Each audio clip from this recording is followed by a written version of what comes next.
Ndindabahizi Faustin wo mu karere ka Karongi muri Rubengera, yari amaze imyaka 31 yihishahisha bitewe n'icyaha gikomeye, icyaha gikomeye cyane yakoreye abantu inzirakarengane ubwo yakoraga jenoside yakorewe abatutsi.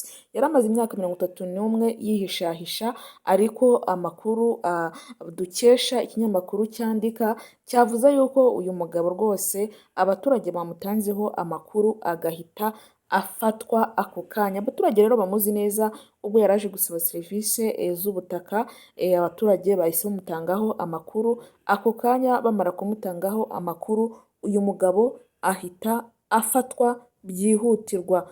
Imyaka 31 ni imyaka myinshi cyane wihishahisha, ariko n'ubundi bagahita bagufata. Ni byiza dushimira leta yacu, dushimira umutekano, dushimira n'abaturage batanga amakuru kuri ibi byihe biba byaranze kwigaragaza no kwemera icyaha, ariko amakuru rwose abaturage bahise bayatanga ako kanya, ku buryo uyu mugabo ari gukurikiranwa n'inzego zibishinzwe za hariya muri Karongi. Reka twinjire mu kiganiro cyacu cy'uyu munsi. Uyu mugabo Ndindabahizi rwose kuba yafashwe, abaturage babohotse imitima intimba.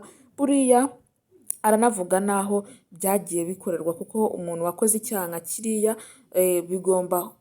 agomba gukurikiranwa, kuko ni ibintu biba bigaragara. Imyaka 31 n'imyaka myinshi cyane wihishahisha, ntabwo biba ari byo. Dushimira abaturage batanga amakuru, dushimira inzego zacu z'umutekano, dushimira ndetse n'u Rwanda rwacu ruhita rubafatira ibyemezo bakwiye, kuko bagomba gukurikiranwa ako kanya. Reka tube mu kiganiro cyacu cy'uyu munsi, nyuma muri kubana twa Joyce, yose nayanye. Nshimira Imana Nyagasani yabampaye, mujye muhamura nk'ubwiza bw'Imana bujye bubaho, kuko nicyo mba mbifuriza umunsi ku munsi. Mwiriwe neza Banyarwanda, Banyarwandakazi, ahantu hose muri mu mpande zose z'isi ndabaramukije.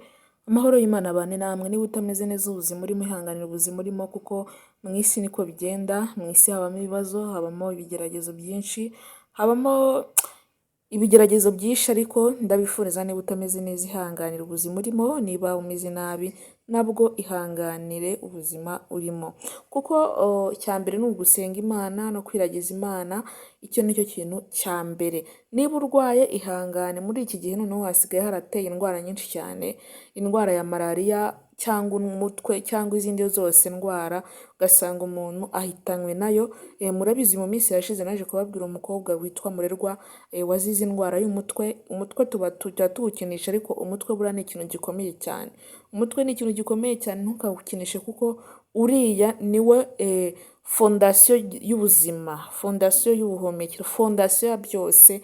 Rero iyo umutwe warwaye, ni urugingo rumwe mu buzima bwawe uba ugomba kwitabwaho kugira ngo bigende neza cyane. Ndetse n'izindi ndwara zose, si umutwe gusa, ahubwo indwara zose zibaho. Rero nje kubabwira uyu mugabo rwose wo mu karere ka Karongi, ubwo yari amaze imyaka 31 yihishahisha, akaba abantu mana n'ukuntu baba basa byonyine, basa nabi bitewe n'amaraso y'abana b'abantu yagiye abakura.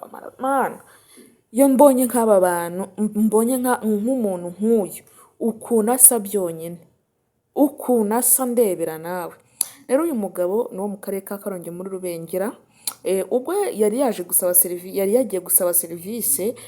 Abaturage rero murabizi serivisi z'ubutaka, kuko ni ku murenge bayitawe, cyangwa ahandi hantu serivisi ni ku murenge, ku kagari, ku mudugudu, byose birahakorerwa. Ariko buriya ntabwo babashe kubutangaza ahantu yari agiye gusaba serivisi, ariko ni mu karere ka Karongi muri Rubengera. Ubwo rero yari yagiye gusaba serivisi, kuko uragenda ukahahura n'abaturage benshi cyane, abaturage bakuzi.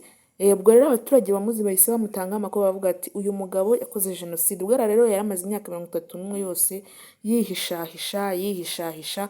Ubwo rero yaje kuba yafatwa, amakuru bituma bamutanze amakuru, bituma ahita afatwa ako kanya. Dushimira abo baturage batanze amakuru, kandi n'abantu yiciye ababo bihangane, bakomeze kwihangana, kuko ibi bintu biba bibabaje cyane, kubona umuntu wakwica akihishahisha ataremera icyaha, cyangwa ataranagusaba imbabazi. Biba ari ibintu bibabaze. Muturanye gomeza yihishahisha biba ari ibintu bibabaje cyane. Rero dushimira abo baturage batanze amakuru kandi tugashimira n'Imana yacu yabashije kuba yamugaragaza kugira ngo akurikiranweho icyaha rwose. Iki cyaha ni icyaha gikomeye cyane. Iki cyaha ntabwo ari icyaha nk'uko yari amaze iyo myaka yose yihishahisha, ubu ngubu agiye kubiryozwa, icyo bita kubiryozwa.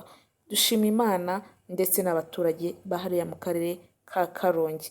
Imana igomeze ibahe umugisha kandi tugomeze dutange amakuru ku bantu tubona bameze nabi, bitwara nabi, bose mujye mutanga amakuru. Polisi yacu irahari, RIB yacu irahari, ubuyobozi bwiza burahari, tujye dutanga amakuru kuko nibyo byiza cyane. So rero kandi kiri aha ngaha rero nanjye ntabwo nimeze iminsi imeze neza ariko nagarutse naje, nubwo biba bitameze neza ariko ubuzima bugenda bwiyongera gake gake. Murakoze rero, ndabakunda cyane.